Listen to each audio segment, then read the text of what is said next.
आपला जो पायथॉनचा जो सब्जेक्ट आहे, या सब्जेक्टसाठी आपल्याला जे सॉफ्टवेअर यूज करायचे, तर त्या सॉफ्टवेअरचं नाव आहे ज्युपिटर नोटबुक.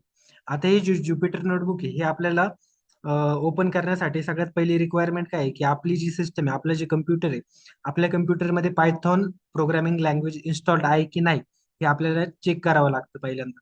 सो ते चेक कसं करणार, आपण सर्च बॉक्समध्ये जायचं, सर्च बॉक्समध्ये जाऊन आपण इथे टाईप करायचं CMD. आता CMD टाईप केल्याच्या नंतर ना कमांड प्रॉम्प्ट ओपन होतं. ह्या कमांड प्रॉम्प्ट मध्ये तुम्हाला काय करायचंय, कमांड प्रॉम्प्ट ओपन झाल्याच्या नंतर ना याच्यामध्ये आपल्याला चेक करायचं की आपल्या सिस्टम मध्ये पायथॉन इन्स्टॉल आहे की नाही. मग कसं चेक करणार, तर त्याच्यासाठी आपल्याकडे कमांड आहे. कोणती कमांड आहे, तर Python dash dash version. Python dash dash version आपण जर टाईप केलं आणि एंटर केलं, तर इथं काय दाखवतं, पायथॉन वॉज नॉट फाउंड. म्हणजे आपल्या सिस्टम मध्ये पायथॉन आहे का, तर नाहीये. तर नाहीये, तर आता आपल्याला काय करायची, ती इन्स्टॉल करायची. तर इन्स्टॉल करण्यासाठी आपण काय करणार आहे, सगळ्यात पहिल्यांदा क्रोम वरती जायचं. क्रोम घ्या, इंटरनेट एक्सप्लोरर घ्या, तुम्हाला जे ब्राउझर योग्य वाटतं ते ब्राउझर ओपन करायचं. ओके. ब्राउझर ओपन झाल्याच्या नंतर याच्यावरती टाकायचं पायथॉन डाउनलोड. पायथॉन डाउनलोड म्हटल्याच्या नंतर ना तुमच्या समोर वेबसाईट लिंक ओपन होता. तर त्याच्यातली जी पहिली लिंक आहे डाउनलोड पायथॉन, त्याच्यावरती क्लिक करायचं. त्याच्यावरती क्लिक केल्याच्या नंतर ना आता बघा, एक क्लिक केल्याच्या नंतर ना आपण ऑफिशियल वेबसाईटला येतो. आता इथं डाउनलोड आहे, डाउनलोड मध्ये डाउनलोड फॉर विंडोज, आणि इथं काय पायथॉन 3.14.2. आता हे जे 3.14.2 जे व्हर्जन आहे, हे लेटेस्ट व्हर्जन आहे. हे आपल्याला डाउनलोड करायचं. कसं करायचं, याच्यावरती फक्त एकदा क्लिक करायचं. याच्यावरती क्लिक केलं का बघा, इथं डाउनलोडिंगला पडतंय. आता याच्यामध्ये ती फाईल डाउनलोडिंगला पडते, थोडासा वेळ घेते. आता बघा डाउनलोड झाली. फोल्डर वरती क्लिक करायचं, आपण डाउनलोड मध्ये येतो. आता आपली फाईल काय झालेली, डाउनलोड झालेली. आता याच्यावरती मी डबल क्लिक करतो.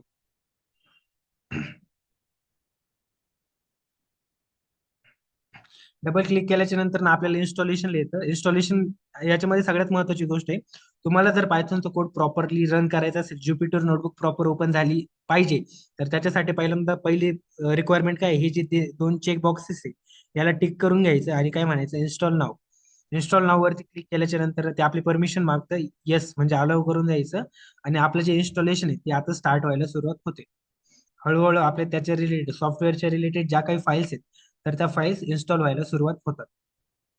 मग थोडंसं फक्त 30 एक मिनिट फक्त, सॉरी 30 एक सेकंड फक्त वेट करायचं, किंवा max to max 1 minute wait करायचं. आपला जो पूर्ण सेटअप आहे तो पूर्ण इन्स्टॉल होतो.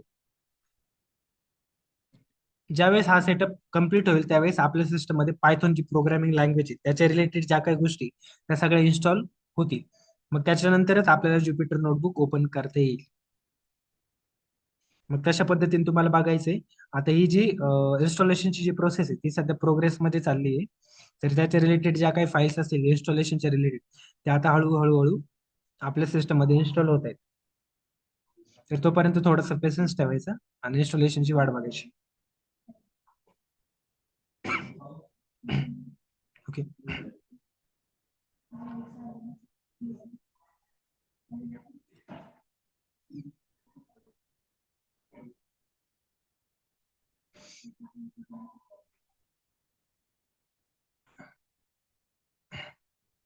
आता ही जी इन्स्टॉलेशनची प्रोसेस आहे, तुमचं जे इंटरनेटचं स्पीड आहे त्याच्यावरती ते डिपेंड करतं.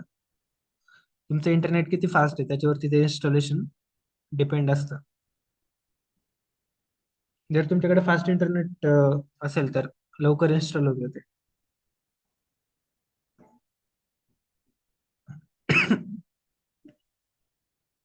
ओके.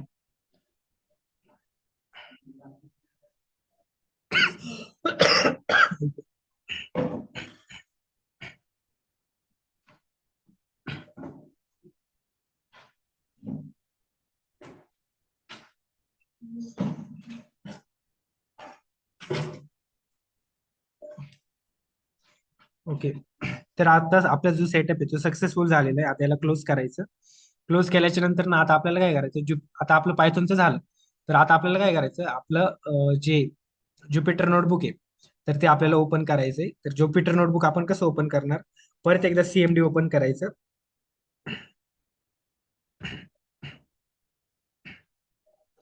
आपलं CMD ओपन झालं.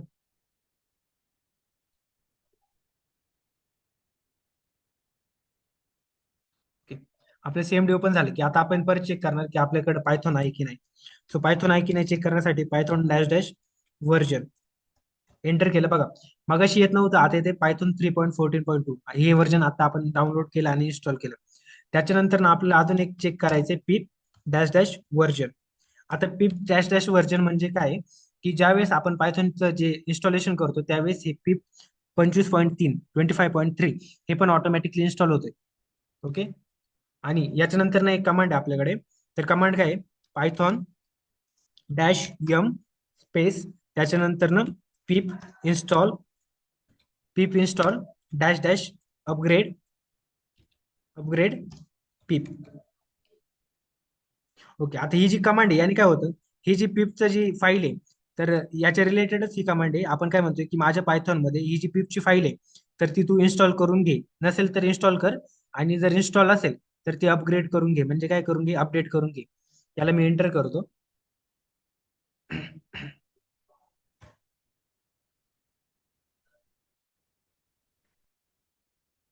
ओके. इथं काय दाखवते ते, रिक्वायरमेंट ऑलरेडी सॅटिस्फाईड, म्हणजे कसं, फॉर एक्झाम्पल आपलं एखादं ऍप असतं ते ऑलरेडी अपडेटेड असलं तर ते परत अपडेट होणार आहे का, नाही होणार. त्याच्यामुळे यांनी काय सांगितलं, तुम्ही जे म्हणताय पिपची जी फाईल आहे ती इन्स्टॉल पण आहे तुमच्याकडे आणि अपडेट पण करून ठेवलेली आहे, त्याच्यामुळे आपल्याला त्याची गरज नाही. आता नेक्स्ट कमांड टाकायची आपल्याला, नोटबुक इन्स्टॉल करायची, त्याच्यासाठी कमांड आहे पिप इन्स्टॉल नोटबुक. पीप इन्स्टॉल नोटबुक म्हटलं की आपल्या नोटबुकच्या रिलेटेड ज्या काही फाईल्स आहेत त्या इन्स्टॉल व्हायला सुरुवात होते. आता ज्या काही फाईल्स आहेत त्या इन्स्टॉल झालेल्या आहे ऑलरेडी, आता झालं प्रॉपरली. त्याच्यानंतर ना शेवटची कमांड आहे ज्युपिटर नोटबुक हे करायचं, टाकायचं आणि एंटर करायचं. याच्यानंतर ना आपली जी काही ज्युपिटर नोटबुक आहे ती ओपन होते. अशा पद्धतीने आपलं जे काही सेटअप असेल, जी काही फाईल्स असतील त्या अशा पद्धतीने काय होतात, सेव्ह होतात. तर हे आपलं बेसिक सॉफ्टवेअर आहे, ते आपल्याला बघायचं. ओके. तर ज्युपिटर नोटबुक टाकल्याच्या नंतर ते ब्राउझरला घेऊन जातं आपल्याला, आणि ब्राउझरला गेल्याच्या नंतर ना आपली ज्युपिटर नोटबुक काय होते, ओपन होते. बघा ज्युपिटर नोटबुक अशा पद्धतीने दिसते. आता फॉर एक्झाम्पल मी याच्यामध्ये डेस्कटॉप मध्ये गेलो, सॉरी, याच्यामध्ये मी डेस्कटॉप मध्ये गेलो. डेस्कटॉप मध्ये गेल्याच्या नंतर ना फॉर एक्झाम्पल मी याच्यामध्ये